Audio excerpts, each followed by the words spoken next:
Olá, tudo bem? Nesse vídeo eu vou te mostrar como que você faz a instalação do WSL no Windows de duas formas diferentes. A primeira é você delegando para a Microsoft a questão dela escolher qual que é a imagem do sistema operacional que vai ser instalado na sua máquina. E a segunda é você fazendo uma instalação manual na sua máquina, que é a opção que eu prefiro fazer porque eu tenho mais controle de qual que é a imagem que eu vou estar usando para fazer a instalação. E beleza, vamos começar pelo método default, mais simples, e depois a gente vai para o mais complexo. Então, primeira coisa, né? Vem aqui no seu menu de pesquisa e procura pelo PowerShell. Tem que ser o PowerShell, não pode ser o CMD, tá? Aí por aqui você usa o comando bastante simples, WSL --install. Opa, faltou um T aqui, install, WSL --install. Beleza, ele tá falando para mim que já tem o Ubuntu instalado, porque eu já tinha feito executado esse comando anteriormente. E aí talvez uma informação relevante aqui para o vídeo em si. Eu estou usando uma máquina que não é minha máquina principal. Na verdade, essa aqui é uma máquina que eu uso para jogos e para fazer teste, fazer vídeo e etc. E eu tenho o meu usuário administrador e criei um usuário à parte para poder fazer esse vídeo. Então, como eu não estou com o usuário administrador da máquina, talvez vocês vejam algumas telas aqui nesse vídeo que não vai aparecer para você se você só tiver um usuário na máquina e está usando ele. Beleza? E aí, para essa máquina aqui que eu criei com esse comando, ele está pedindo para eu definir um nome de usuário. Vou colocar meu sobrenome. Ele vai pedir depois uma senha também, né? Colocar uma senha padrão aqui que eu uso para essas questões e beleza, ele entrou aqui na máquina e está funcionando.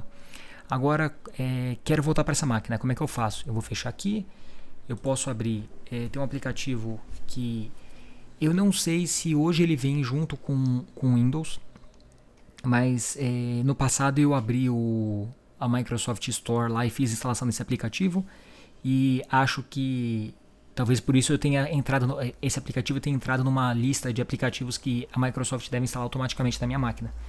Porque eu lembro de fazer isso uma vez e eu sou uma pessoa que eu formato meu computador a cada 6 meses ou menos. E aí eu fiz isso uma vez e nunca mais precisei fazer na vida. Então eu não sei se a Microsoft incorporou ou se você tem que instalar manualmente.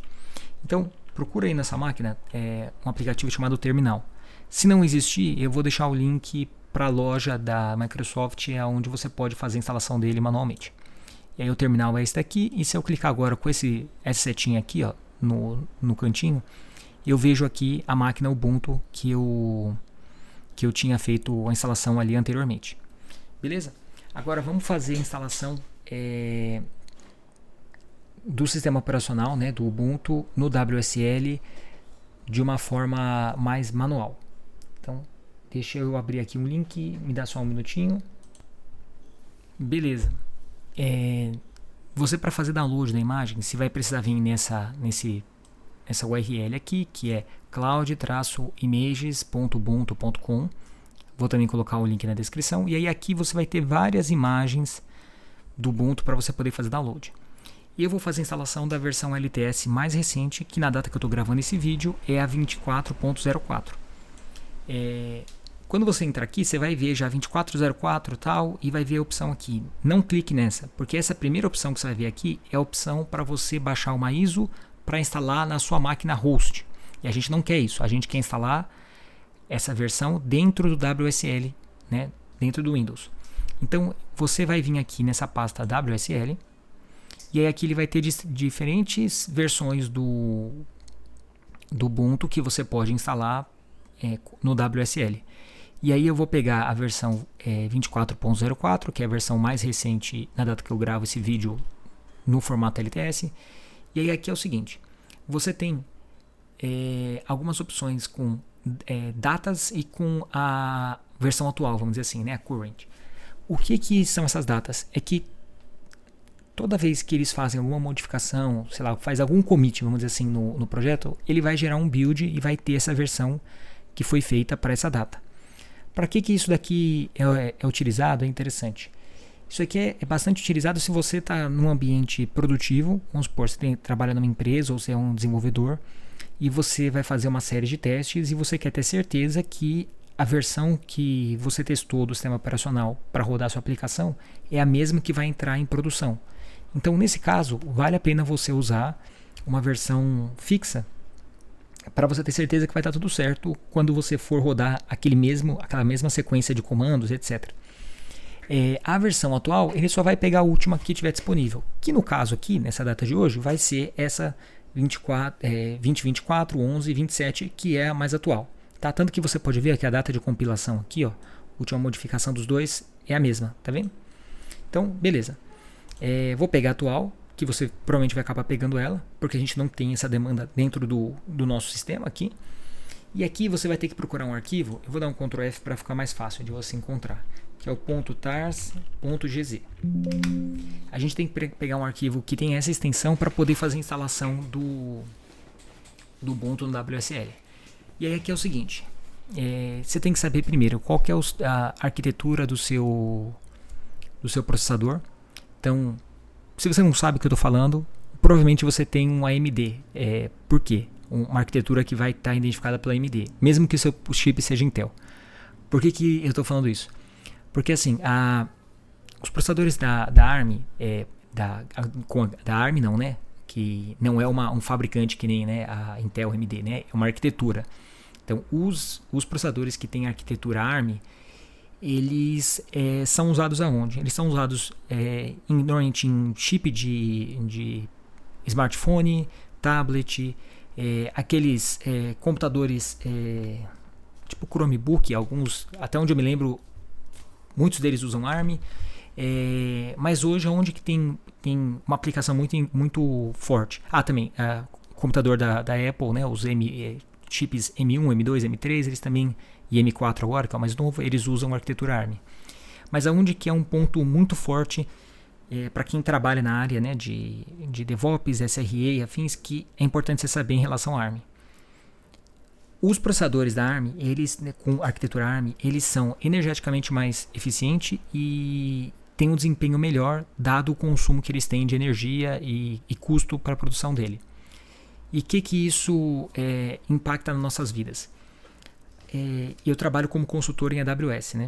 Na AWS existe uma categoria de processadores deles que é baseado em arquitetura ARM e eles têm, a AWS cobra menos por hora de uso daquelas máquinas do que ela cobra com outras arquiteturas, no caso a x86 que é a padrão.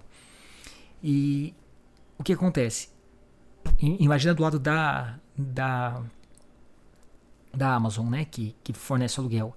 Ela tem uma opção de processador que é mais barato para ela comprar, ela gasta menos para ter manutenção daquilo ali, para gasto com energia elétrica, e ela repassa esse desconto para você. Só que o que acontece? Muitas vezes você tem uma aplicação que ela funciona na arquitetura x86 e quando você tenta portar ela para ARM, você pega o mesmo código, vamos supor, um código escrito em, sei lá, Terraform. E aí você tenta executar esse mesmo código numa arquitetura ARM e não funciona. Isso acontece bastante e esse hoje, na minha visão, é o principal gargalo que tem para as pessoas não simplesmente pegarem a aplicação dela que funciona numa arquitetura e portar para outra por causa desse fator aí.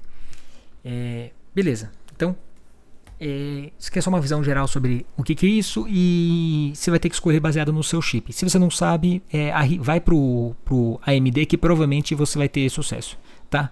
E aqui ele tem duas opções que eu não encontrei uma explicação de qual que é a diferença dos dois. Que ele identifica aqui, né, que é o Ubuntu.root e o outro é o Ubuntu 24.04.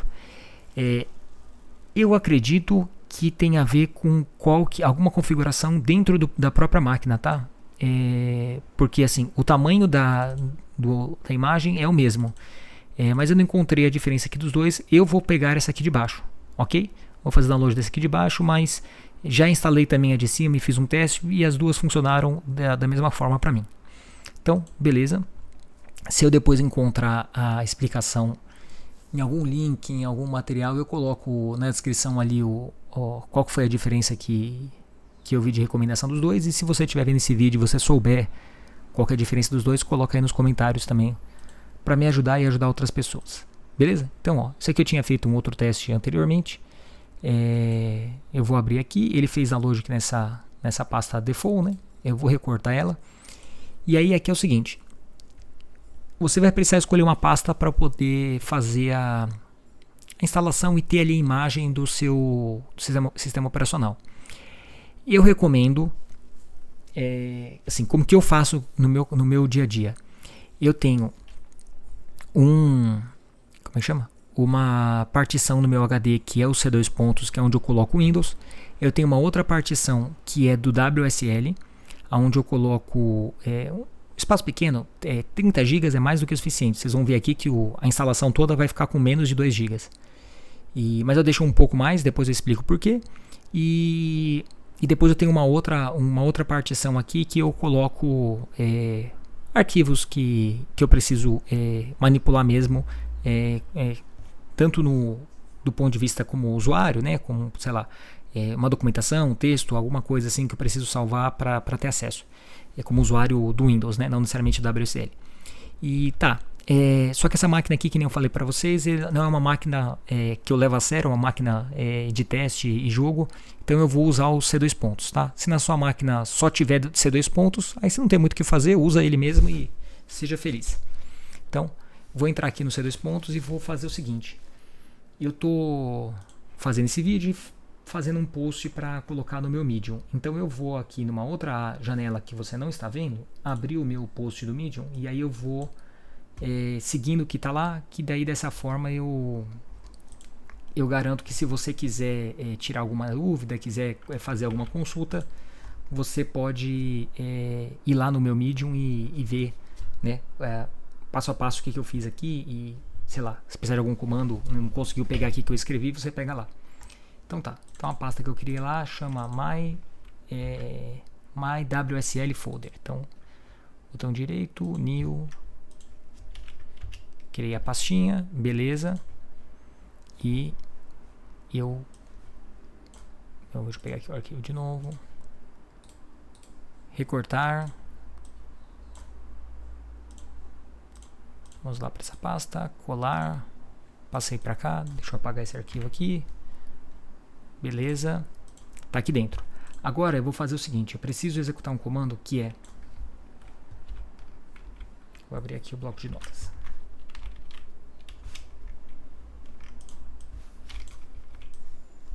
O comando é esse daqui, ó. WSL-import, aí eu vou colocar o nome da distribuição que vai ser instalada, ou seja, como que eu vou identificar a minha máquina dentro do meu WSL. O path para onde que eu vou colocar o arquivo de instalação, então seria assim, aonde que vai ficar, vamos dizer, o meu HD virtual ali daquela máquina virtual ali do WSL, e aí depois o path para esse arquivo que eu acabei de fazer download. Eu poderia ter deixado ele até na pasta de download e depois ter apagado ele, tá? Mas eu vou colocar eles tudo na mesma pasta que fica mais fácil de você enxergar as coisas aqui acontecendo. Então, o meu arquivo, o nome da minha instalação vai ser esse aqui, My Custom WSL. O nome da minha pasta vai ser C2 pontos, o path, né? C2 pontos barra my WSL folder. E o nome do arquivo de instalação, que está na mesma pasta, vai ser esse daqui. Então eu vou pegar esse path barra nome desse arquivo. Beleza? Então vou pegar esse comando aqui agora, que está pronto. Vou abrir aqui o PowerShell e vou fazer a instalação dele. Beleza? Ele vai demorar alguns minutinhos aqui, mas é relativamente rápido. E aí, enquanto ele vai fazer a instalação, ó, terminou. Você vai ver que surgiu aqui, ó, um novo arquivo, esse ext4, e basicamente o seu WSL está aqui dentro. E aí você vai ver que o tamanho dele, ó, é 1.3 mais ou menos gigas de espaço, ou seja, ele é bem pequenininho, bem menor do que se você fosse instalar o Ubuntu no seu HD. Você poderia fazer, por exemplo, vou fazer um dual boot, né? Você ia ter muito mais consumo de espaço, porque várias questões de drivers de vídeo, aplicativos para renderizar as aplicações. Eles precisariam ser instalados nessa outra distribuição, e aqui ele reaproveita muita coisa do Windows. E é por isso que ele acaba ficando menorzinho. Esse arquivo aqui você pode apagar, tá? Você pode fazer deletar ele. Mas eu vou fazer uma coisa aqui, só para mostrar para vocês uma diferença, tá? Eu vou fazer assim, eu vou refazer a instalação, e aí eu vou chamar aqui, ó, My Custom WSL 2. E aí eu vou deixar na mesma pasta, tá? Só para vocês verem o que acontece.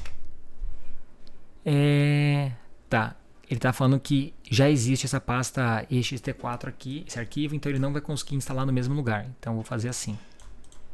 Eu vou criar uma pasta. É só a título de curiosidade, tá? Para vocês verem. Então, vou criar a pasta aqui 2. Vou trazer o arquivo de instalação, então. Essa ISO. Eu vou deixar aqui mesmo, depois não tem problema. Então eu vou deixar aqui no mesmo path. E eu só vou trocar aqui para a pasta 2. Beleza. Então ele vai instalar o 2. E aí o que acontece? Agora eu tenho duas máquinas virtuais baseadas na mesma imagem. E aí, para acessar elas, é da mesma forma que eu fiz com o Ubuntu. Eu venho aqui na parte de cá, e aí ele normalmente leva alguns minutos, tá, para poder pegar. Então eu vou fechar aqui de novo. Deixa eu ver, terminal. Ver se ele pega aqui. Ó, pegou. Precisei só reiniciar ali. Mas tá vendo? Ele pegou o 1 e o 2. E aí, se eu clicar em 1, eu vou ter o terminal da minha primeira máquina virtual, e no 2 eu vou ter da minha segunda máquina virtual.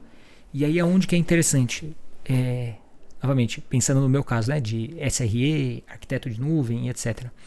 Você pode, por exemplo, se você trabalha numa empresa de consultoria, que nem eu trabalho, e você atende diferentes clientes, e você usa uma mesma máquina para atender seus clientes, porque às vezes tem cliente, né, que ele exige que seja uma máquina independente só para ele. Mas se você tiver uma mesma máquina para atender várias pessoas, a minha recomendação cria uma imagem de sistema operacional para cada uma das pessoas que você for atender, porque você isola muito bem. Então, eu espero que você não passe por nenhum problema de segurança e nem nada, mas se por acaso acontecer alguma coisa, é muito melhor que você esteja isolado, de forma que se esse meu sistema operacional for comprometido, é só essa máquina que está comprometida, essas outras não, tá? E, enfim, essa é a minha recomendação. Mas se você for usar, né, se você trabalha numa empresa só e você só vai acessar uma conta, não tem por que você ficar criando várias máquinas, tá? E o legal aqui é o seguinte, vamos pegar, por exemplo, vamos supor que eu tenho aqui uma pasta que eu vou chamar ela de dev env, de ambiente de desenvolvimento, né? E aí vamos supor que aqui eu tenho aplicações que são, sei lá, para códigos que eu estou fazendo num projeto Python. Eu tenho projetos, sei lá, do PHP, sei lá, eu tenho aqui meus projetos. E aqui eu tenho, dentro desse projeto aqui, eu vou abrir o Visual Studio Code. Então, eu uso um atalho aqui de escrever code, espaço, ponto. Se não funcionar na sua máquina esse atalho, assiste um vídeo meu que eu vou colocar aí na descrição, que eu mostro como que você cria esse atalhozinho aqui. Então, ó, com code, espaço, ponto, eu entrei ali dentro. Eu posso escrever aqui um min.py para ter aqui o meu arquivo do Python, beleza, sem problema. O que é o legal daqui? Se eu venho aqui, né, se você apertar Ctrl Shift e aspas duplas, você vai abrir o terminal. O terminal default aqui, ele está pegando o PowerShell. Mas agora, ó, se eu clico aqui uma setinha para o lado, eu vou ter acesso aos terminais do meu sistema operacional do WSL que eu instalei. Então aqui, por exemplo, eu abri o nosso primeiro sistema operacional e eu tô com o Python, o PF na pasta que é do meu projeto, mas com o terminal do Ubuntu que a gente acabou de instalar. E aí é fenomenal, porque aí você consegue version, assim que é que a gente pega a versão do Python, né? Aí você consegue executar código com o código baseado em um sistema Ubuntu, ou qualquer outra distribuição do Windows que você tiver, do Linux que você tiver instalado na sua máquina, mas dentro de um ambiente onde você, sei lá, pode ter mais familiaridade, né? E, enfim, eu gosto demais do WSL, acho que foi uma das melhores coisas que a Microsoft já fez para desenvolvedor, para arquitetos, engenheiros de cloud, SREs e afins, e vale muito a pena você usar na sua máquina, super recomendo. Beleza? Se ficou alguma dúvida aí, você pode colocar nos comentários, mas eu prefiro que você me procura no LinkedIn, vou deixar meu link aí na descrição do vídeo, e aí me manda uma mensagem por lá, porque dessa forma fica centralizado, e aí eu não fico tendo que acessar vários vídeos para poder ver onde as pessoas têm dúvida, né? Enfim, eu prefiro sempre centralizar as coisas nesse caso de comunicação. Beleza? E qualquer coisa você me procura lá. Valeu, um abraço.